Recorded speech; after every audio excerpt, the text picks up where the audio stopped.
دو چیزیں کم از کم دو چیزیں مراد اور زیادہ بھی ہو سکتی ہیں، لیکن یہ کہ جو بھی ذہن میں آ رہا ہے دو چیزیں مراد، ایک تو تصور ریاست اور ایک بطور ادارہ کے مثلا یہ کہ ایک اسپیسیفک ریاست یعنی پاکستانی ریاست مثلا. تو اسلامائزیشن کا کیا مطلب ہے؟ اسلامائزیشن کا مطلب ہے یعنی اسلامی آنا. یہ ایک انگریزی اور جو لاحقہ ہے وہ انگریزی کا ہے، یہ اس کی انگریزی کی جو ہے اردو آیا گیا ہے، تو اس کا بنیادی مطلب اسلامی آنا. تو اسلامی آنا کا کیا مقصد ہے جناب؟ اس کے بھی کئی مطلب ہو سکتے ہیں اسلامی آنا کے.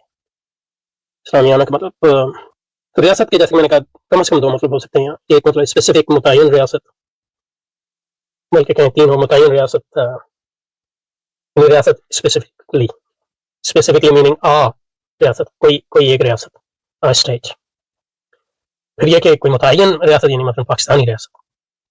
اور تیسرا یہ کہ ایک عمومی تصور ریاست کا. تصور تو سارے مطلب کسی تصور جو ہے عمومی ہی ہوتے ہیں، ان کی عمومیت کتنی ہے وہ ہر تصور کے لحاظ سے ہوگا، لیکن تصور جو ہے عمومی ہی ہوتا ہے. تعمیم کے بعد جو تصورات ہے وہ تخلیق کرنا ناممکن ہے. اس لیے مطلب یہ کہ ارسطو کا مطلب یہ کہ متعین فرد کی جو ہے وہ یعنی احمد کی کوئی تعریف نہیں ہو سکتی، کیونکہ تعریف کے لیے آپ کو تصور عام کو جو ہے اس کے ہاں مطلب یہ کہ ڈالنا پڑتا ہے. لیکن یہ کہ احمد جو ہے وہ عام نہیں ہے، وہ فرد ہے، خاص چیز ہے، متعین چیز ہے.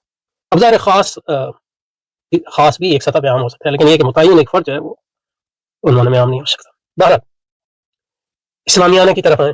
ریاست کو اسلامیانہ کا کیا؟ ریاست کو اسلامیانہ کا مطلب ایک یہ ہو سکتا ہے کہ مطلب ریاست کے عمومی تصور کو اسلامی جواز پیش کیا جائے. کیوں اسلامی لحاظ سے وہ ایک اہم تصور ہے یا ایک اہم تصور نہیں. اور ریاست کے اسلامیانہ کا یہ مطلب یہ ہوتا ہے، وہ بھی ہو سکتا ہے کہ مطلب کسی ایک خاص ریاست کو، متعین ریاست کو یعنی پاکستانی ریاست کو اسلامی بنایا جائے. مثلا ایک ریاست کیا ہے؟ حکومت ہے ریاست، اور عدلیہ ہے، انتظامیہ ہے، اور جو پولیس ہے، یعنی یہ ریاست کے ادارے ہیں. تو اس کے سامنے ریاست میں جو ہے پارلیمنٹ بھی ہے آج کل.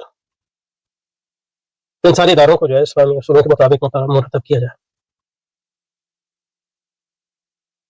اگر صفر سے شروع کیا جائے تو وہ ایک اسلامی ریاست ہے، لیکن ایک ریاست پہلے سے موجود ہے تو اسلامی آنے کا مطلب یہ ہے کہ حکومت کے کارندے مسلمان ہو یا عدلیہ قاضی جو ہیں وہ مسلمان ہو اور علم یعنی فقہ جانتے ہیں اور اس کے مطابق فیصلے کریں، انتظامیہ وغیرہ. یہ اسلامی آنے کا مطلب ہے.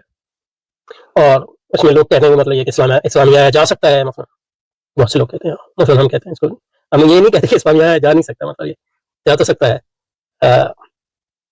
لیکن جیسے کہ مودودی صاحب نے کشمکش میں فرمایا تھا کہ اب یہ محل نظر ہے کہ وہ اس اسلامی آنے کے نتیجے میں اسلام کو جو ہے وہ آپ مغربی آئیں گے یا اس کو سرمایہ دارانہ جواز فراہم کریں گے یا ریاست کو. یہ محل نظر ہے. اسلامیات ہو سکتے ہیں، مثلا اسلامیات ہو سکتے ہیں، لیکن اسلامی آنے کا ایک مطلب یہ ہے کہ مطلب پاکستانی ریاست کو مثلا اسلامی آنے کا مطلب یہ ہے کہ اس کو اسلامی، وہ ریاست پہلے سے موجود ہے تو اس کو اسلامی خطوط میں استفاد کرنے کی کوشش کی جائے.